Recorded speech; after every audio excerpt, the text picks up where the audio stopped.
Bismillahirrahmanirrahim. Assalamualaikum warahmatullahi wabarakatuh. Kepada yang terhormat dosen penguji PPG dalam jabatan kategori 3 tahun 2023, perkenalkan nama saya Tata Iskandar. Saya mahasiswa PPG dalam jabatan kategori 3 tahun 2023 dari LPTK Universitas Negeri Semarang dengan nomor urut peserta 201699620420. Saya adalah seorang guru SMA 1 Lemah Abang Karawang dan tempat PPL saya itu di SMA Negeri 1 Tirtamulya Karawang. Pada kesempatan ini saya akan praktik pembelajaran guna memenuhi tugas PPG dalam jabatan kategori 3 tahun 2023. Untuk lebih jelasnya, berikut adalah video praktik pembelajaran yang saya laksanakan. Mohon saran dan masukannya demi kemajuan pembelajaran di kemudian hari. Demikian dari saya, terima kasih dan selamat menyaksikan.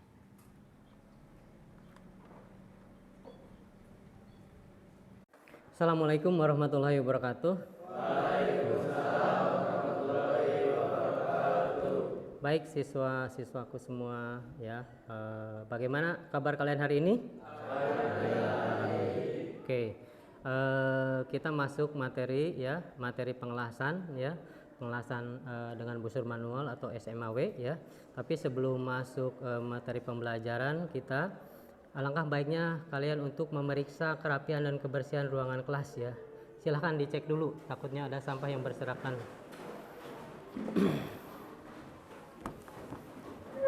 Oke, silahkan kalau yang ini masukin, bawa, kumpulin dan bawa keluar ya. Oke, awas ya. Oke, dah cukup satu orang aja.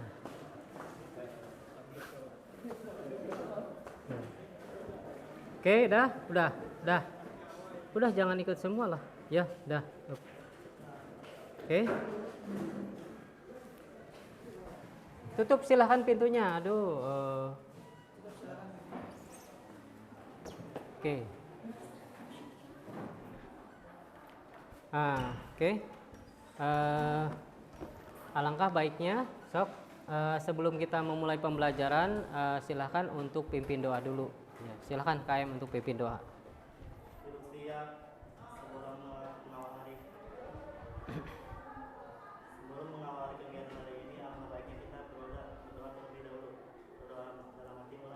Auzubillahiminasyaitonirrajim. Bismillahirrahmanirrahim. Alhamdulillahirabbil alamin maliki yaumiddin. Iyyaka na'budu wa iyyaka nasta'in. Shiratal mustaqim shiratal ladzina an'amta 'alaihim. Amin.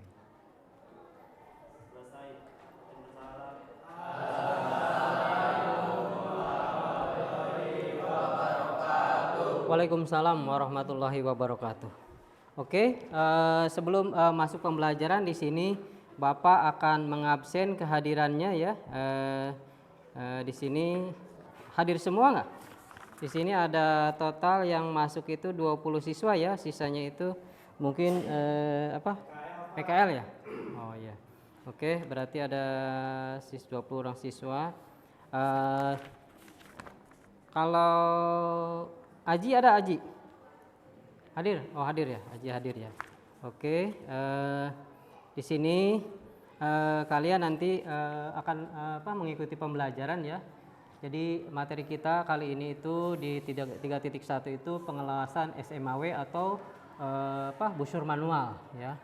Oke, di sini sebelum masuk ke pembelajaran ada beberapa hal yang ingin kita Bapak bahas itu ya.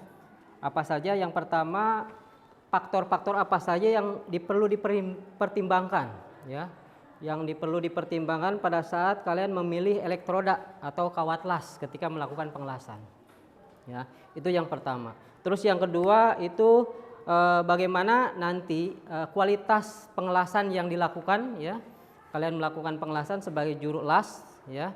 Itu arus dan besar kekuatan arusnya dengan elektroda yang digunakan juga dengan bahan las yang dipakai ya. Nah itu hal-hal seperti itu. Terus yang selanjutnya itu terakhir, bagaimana kalian nanti dalam menerapkan teknik pengelasan ya di bawah tangan. Jadi posisinya itu down hand, di bawah tangan, melakukan praktek pengelasan plat dengan plat ya, di bawah tangan dengan menggunakan pengelasan SMAW. Paham ya? Ada yang sudah punya apa gambaran tentang pengelasan? Coba ya, barangkali ada. Oke, nggak ada ya? Oke, kalau nggak ada, ini kalian akan melihat dulu materi ya, bahan ajar yang akan Bapak sampaikan ya. Oke, yang pertama itu pengelasan SMAW atau Shield Metal Arch Welding ya. Itu atau dalam bahasa Indonesia itu adalah pengelasan menggunakan busur manual. Nah, jadi macam-macam pengelasan itu ada banyak sekali macam-macam pengelasan ya. Nah, jadi di sini kalian itu mampu menerapkan teknik pengelasan plat dengan plat pada sambungan sudut posisi di bawah tangan dengan busur manual. Apa yang harus diharapkan dari pembelajaran ini? Yang pertama adalah kalian mampu menerapkan teknik pengelasan plat dengan plat pada sambungan sudut posisi di bawah tangan dengan las busur manual. Yang kedua itu kalian dapat menjelaskan bagaimana teknik pengelasan plat dengan plat pada sambungan sudut posisi di bawah tangan dengan busur manual atau SMAW. Itu bisa pakai metode 1G atau 1F ya, bisa itu. Kalian nanti pakai itu. Tapi posisinya di bawah tangan. Oke. Terus selanjutnya kelihatan ya. Di sini kalian nanti bisa menerapkan pengelasan plat dengan plat ya pada sambungan sudut posisi mendatar ya dengan las busur manual. Yang kedua itu kalian dapat melakukan mengerjakan pengerjaan pengelasan plat dengan plat pada sambungan sudut posisi di bawah tangan pada busur manual. Oke. Selanjutnya, nah ini kita mulai dulu apa yang dimaksud dengan pengelasan. Kalian mungkin sudah melihat bagaimana orang-orang membuat tralis dan lain sebagainya, ya kan? Membuat mesin, ya kan? Menyambungkan mesin dan lain sebagainya, ya kan? Nah, itu masing-masing banyak sekali bahan-bahannya, model-model bahannya, ya bahan-bahan yang dibikin. Nah, terus nanti kalian itu hasil akhir dari pengelasan itu seperti apa? Nah, di sini secara pengertian bahwa pengelasan adalah suatu proses ya, di mana ada bagian-bagian yang harus disatukan melalui proses panas, tekanan yang terjadi pada mesin las ya. Nah, digunakan pada logam, biasanya banyak sekali ya logam-logam yang di sini yang akan nanti disambungkan ya. Oke.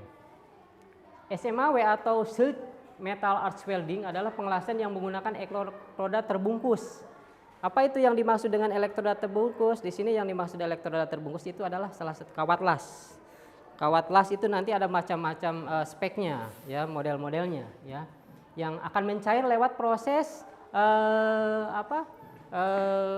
kita kalau bahasa simpelnya itu konsleting. Jadi proses pengelasan konsleting, ya. Ada. Nah, di sini berfungsi sebagai kutub negatif dan benda kerja sebagai kutub positif. Di sini jadi nanti ada yang namanya kabel kawat las ya untuk elektroda sama minus dan plus di sini. Ada macam-macam itu pengelasan, model pengelasan tidak hanya las listrik atau SMAW. Jadi SMAW itu disebut dengan las listrik atau las busur manual. Ada yang namanya GTAW ya. Ada GTAW namanya. Dan macam lagi, tapi untuk pembelajaran kita, bahasan kita adalah las listrik dengan menggunakan elektroda atau kawat las atau bisa disebut juga dengan stick welding ya. Nah, stick welding itu. Nah, contohnya ini salah satu adalah mesin lasnya. Di sini kalau untuk SMAW las busur manual ada dua jenis alat las ya. Yang pertama mesin las dengan arus AC. Dengan arus AC. Terus yang kedua ada yang dengan menggunakan arus DC. Nah, kalian sudah pernah kita ketahui sebelumnya apa itu yang dimaksud dengan arus AC ya. Arus AC itu atau disebut juga dengan arus bolak-balik. Dipakai ya listrik PLN, aliran listrik PLN. Beda halnya dengan arus DC. Kalau arus DC itu dengan menggunakan aki ya. Nah, alat pengisinya aki atau baterai, itu perbedaannya. Dan di sini ada beberapa keuntungan dan kelebihan dari pengelasan dengan menggunakan arus listrik AC dan arus listrik DC ya.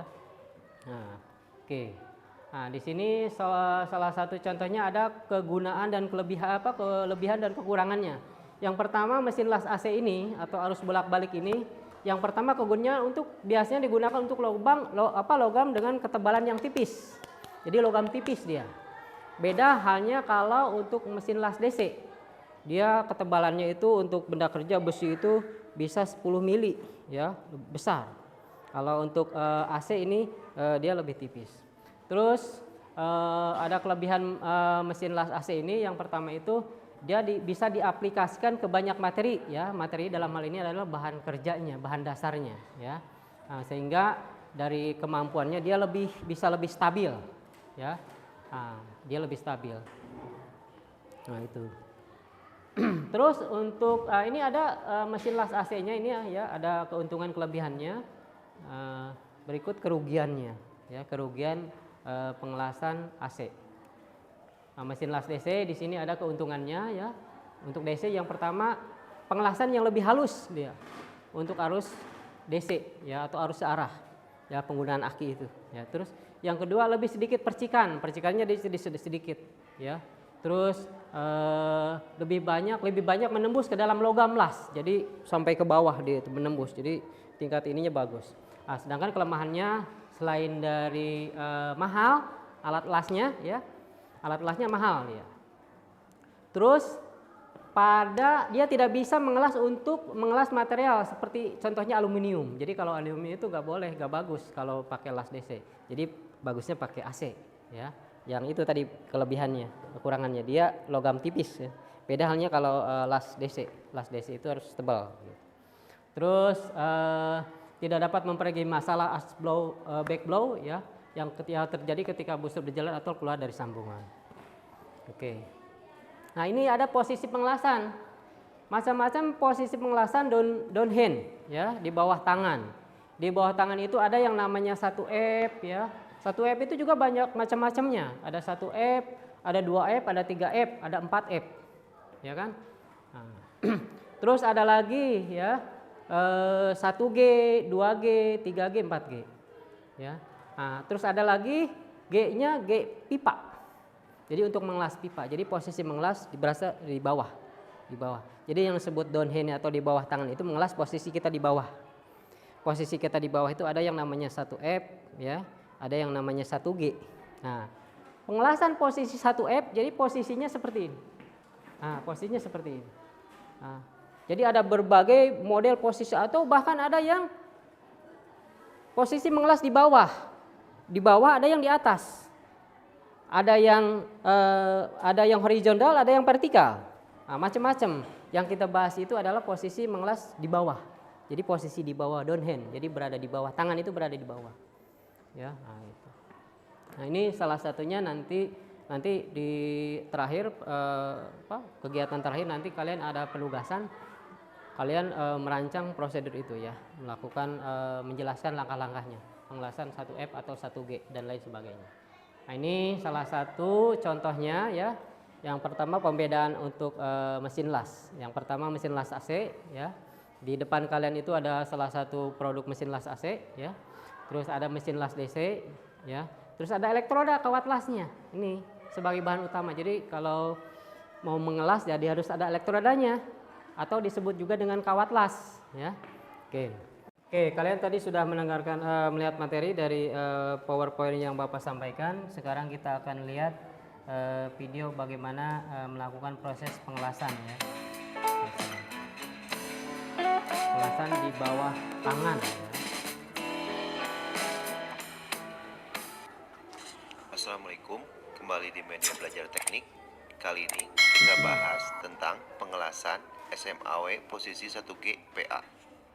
Untuk persiapannya, pertama, siapkan peralatan las, alat bantu las, dan alat pelindung diri pada pengelasan. Spesifikasi bahan latihan SMAW 1G ini menggunakan plat mild steel 2 x 30 cm x 10 cm dengan ketebalan 10 mm. Elektroda yang disiapkan E7016 khusus root diameter 2,6 mm dan elektroda E7018 diameter 3,2 mm. Kemudian dibuat kampuh dengan sudut 30 derajat di kedua sisi yang akan dilas dan dibuat root face 1,5 sampai 2 mm. Terakhir, tack well di kedua ujung benda kerja yang akan dilas dan diberi root gap 2,6 sampai 3,2 mm. Untuk pengelasan yang pertama adalah pengelasan root pass. Elektroda yang digunakan adalah E7016 khusus root atau di sini merek yang saya gunakan LB52U diameter 2,6 mm.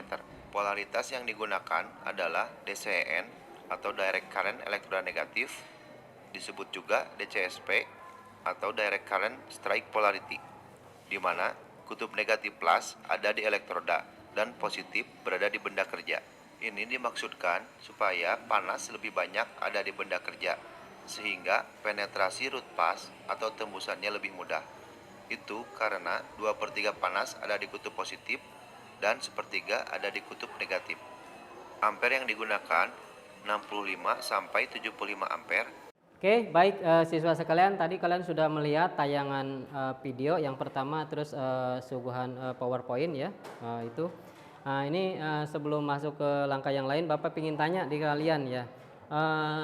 Coba Ibnu, apa yang dimaksud dengan pengelasan SMAW? Oke, ya. SMAW itu las busur manual. Terus ada beberapa metode. Coba sebutkan, Padli, metode dalam salah satu pengelasan SMAW atau las busur manual. Metodenya apa saja? Salah satu. Metode bawah tangan, oke. Terus modelnya apa? 1G, 2G, atau 1F. Oke ya, ada beberapa metode, ada 1G, 1F ya kan. Nah itu, terus dan lain-lain. Nah, oke. Terus apa yang bisa disimpulkan, Fajar, dari kajian tadi yang sudah disuguhan? Prosedur pengelasan. Oke ya. Jadi yang dari disuguhkan tadi adalah prosedur pengelasan atau bagaimana menerapkan pengelasan ya, teknik pengelasan plat dengan plat di bawah tangan dengan menggunakan las busur manual. Oke, paham ya? Oke. Nah, selanjutnya silakan kalian buat kelompok ya. Nanti dari kelompok itu akan Bapak bagi LKPD atau lembar kerja peserta didik. Nanti silahkan kalian diskusikan beserta kelompoknya. Nanti dari kelompok tersebut akan dipresentasikan satu persatu ya, tiap-tiap kelompoknya. Boleh nanti perwakilan ketua kelompoknya saja yang mempresentasikan. Oke. Nih Bapak bagikan, silahkan kursinya diatur ya.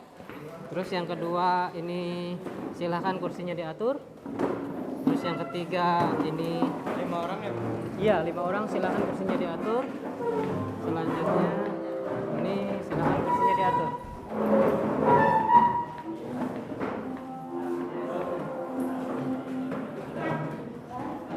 Ini nggak usah di ini. Sok, ambil, masukin lagi, rapetin. Nah, tinggal posisinya di sini. Oke, silahkan posisinya di sini. Oke, kalian sudah dikasih lembar kerja peserta didik LKPD-nya. Silakan dari LKPD itu kalian pelajari ya, dari proses itu nanti kalian pilih ya.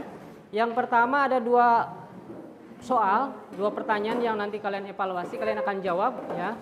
Yang pertama itu adalah bagaimana caranya melakukan prosedur pengelasan menurut K3 atau standar keamanan keselamatan kerjanya.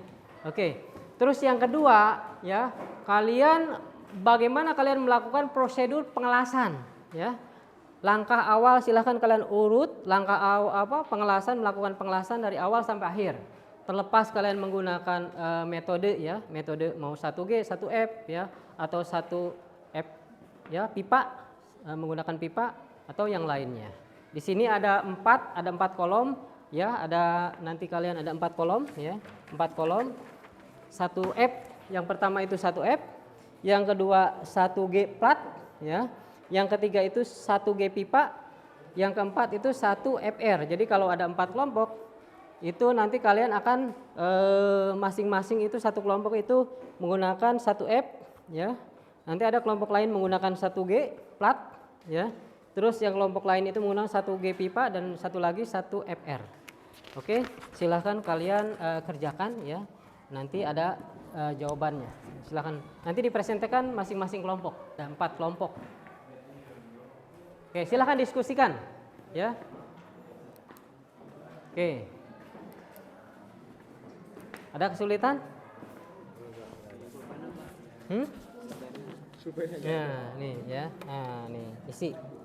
Nah, ini kalian pakai metodenya nih ya. Nah, ini soalnya nih. Jelaskan prosedur K3 yang harus dilakukan dalam pengelasan. Yang kedua, deskripsi langkah urutan ketika akan melakukan pengelasan plat dengan plat pada sambungan posisi bawah tangan dengan las busur manual.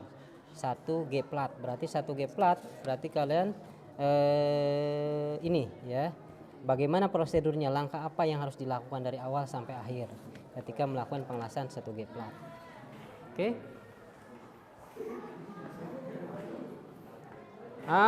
Dari ini silakan nanti Bapak kasih waktunya itu ya. Kalian untuk mempresentasikan hasil ya, hasil dari diskusi kalian.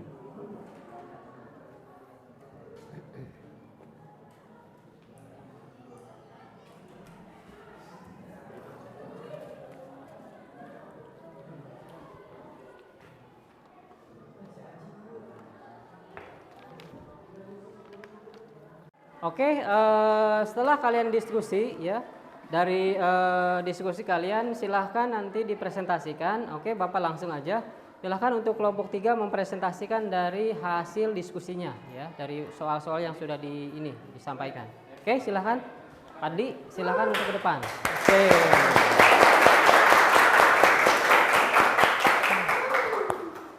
Langsung Pak? Ya, langsung. 1. Prosedur K3 yang harus dilakukan dalam pengelasan yaitu cara mengelas yang benar dan aman. Proses pengelasan seharusnya dilakukan secara berurutan hingga menghasilkan sambungan logam yang saling menyatu dengan sempurna. Ada 3 bagian dalam proses pengelasan, yaitu persiapan, proses pengelasan, dan tahap akhir finishing. Berikut ini uraian lengkap mengenai langkah yang harus dilakukan untuk melakukan proses pengelasan dengan benar dan aman. 1. Siapkan APD dan peralatan lainnya. Pengelasan memiliki resiko yang cukup besar, yaitu tersengat listrik, terkena percikan panas dari mesin las, sinar ultraviolet, asap las yang mengandung bahan berbahaya, dan sebagainya. Itulah pentingnya mempersiapkan alat pelindungan diri APD sebelum melakukan pengelasan. Pastikan APD dipasang dengan benar dan mampu menutupi seluruh bagian tubuh sehingga tidak ada area yang terkena risiko pengelasan. Selain APD, siapkan juga peralatan lainnya yaitu logam yang akan dilas, mesin las atau mesin gerindra, dan kawat las alias elektroda. Untuk elektroda, pilihlah alat yang sesuai dengan komposisi dan daya tarik minimum logam yang akan dilas. Pastikan elektroda berada dalam kondisi kering agar tetap aman. Terima kasih, kurang lebihnya mohon maaf. Assalamualaikum warahmatullahi wabarakatuh. Waalaikumsalam warahmatullahi wabarakatuh. Oke, terima kasih dari kelompok 3 Padli yang sudah mempresentasikan ya. Jadi kalian tahu ya bahwa yang pertama itu pada saat pengelasan unsur-unsur yang harus kalian ini perhatikan terutama pada keselamatan dan keamanan kerjanya ya, itu apa saja yang harus kalian lakukan. Yang kedua itu langkah-langkah yang harus kalian gunakan ketika awal melakukan proses pengelasan. Salah satunya adalah pengelasan 1G. Oke ya, demikian. Ada yang mau ditanyakan sampai di sini? Nggak ada. Kalau nggak ada berarti nanti kelompok lain ya. Kelompok silahkan kelompok 2 untuk mempresentasikan hasil dari diskusinya. Oke, kalian sudah menyelesaikan semua presentasinya. Sebelum ini silahkan aplaus dulu. Oke, silahkan terakhir silahkan kalian rapikan kembali meja dan kursinya ya seperti semula. Kalian rapikan ya bahan-bahannya ya. Oke. Rapikan kembali.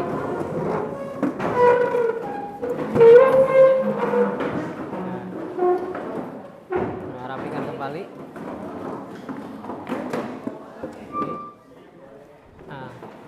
Oke, dari sini ya sudah kalian rapikan. Oke, di sini saya ingin tanya ya sama Alfian ya. Coba apa yang bisa disimpulkan dari pembahasan dari awal sampai akhir terus diskusi yang kamu lakukan dalam satu kelompok tersebut? Baik Pak, kesimpulan pertemuan hari ini yaitu tentang pengelasan di bawah tangan atau downhand. Berapa itu? Ya. Oke, ada yang lain? Oke ya. Baik, bagus apa yang disampaikan oleh Alfian. Jadi di sana itu salah satunya itu bagaimana kalian mampu menerapkan teknik pengelasan di bawah tangan, ya, plat dengan plat, ya, dengan menggunakan las busur manual. Terus ada lagi yang pertama itu juga dibahas tentang bagaimana alat-alat apa saja pada saat ketika kita melakukan pengelasan. Di sini ada yang namanya alat bantu, alat utama, ya. Terus ada alat bantu, alat pendukung, ya. Terus ada alat apa? Alat keselamatan kerja. Oke. Terus di sini juga dibahas tentang macam-macam dulu pengelasan, macam-macam pengelasan. Ada yang namanya pengelasan di bawah tangan, ada yang namanya pengelasan horizontal, ada yang namanya pengelasan apa? Vertikal, ada yang namanya pengelasan di atas, upper hand, ya, di atas gitu. Salah satunya di sini kalian diskusikan adalah pengelasan di bawah tangan, plat dengan plat, ya. Ada berapa model pengelasan? Ada yang namanya 1G. Terus ada yang namanya 1F. Terus ada lagi yang namanya 1G, ya. Ya. Terus ada 1FR. Ada 1F, ada 1G, 1FR, ada 1F pipa, ya. Nah, itu di bawah tangan. Oke, sebelum mengakhiri pembelajaran kita hari ini, ya, nanti jangan lupa minggu depan akan ada tes ulangan, ya. Tes itu nanti dalam bentuk pilihan ganda, nanti akan silahkan kalian isi. Nanti Bapak kasih ke kalian itu tautan linknya dalam bentuk Google Drive, ya. Nanti kalian akan isi. Ada total 10 soal pilihan ganda. Nanti akan menentukan kalian untuk mengulangi pembelajaran ini atau tidak, ya. Nah, oke. Mungkin demikian sebelum mengakhiri pembelajaran kita kali ini, ya. Silahkan untuk KM Randy untuk menutup kegiatan pembelajaran kita kali ini. Sebelum mengakhiri kegiatan hari ini, angka baiknya kita berdoa terlebih dahulu. Berdoa mulai. Auzubillahi minasyaitonirrajim. Bismillahirrahmanirrahim. Alhamdulillahi rabbil alamin. Maliki yaumiddin. Iyyaka na'budu wa iyyaka nasta'in. Ihdinas siratal mustaqim. Siratal ladzina an'amta 'alaihim ghairil maghdubi 'alaihim waladdallin. Amin. Selesai. Ucapkan salam. Assalamualaikum warahmatullahi wabarakatuh. Waalaikumsalam warahmatullahi wabarakatuh.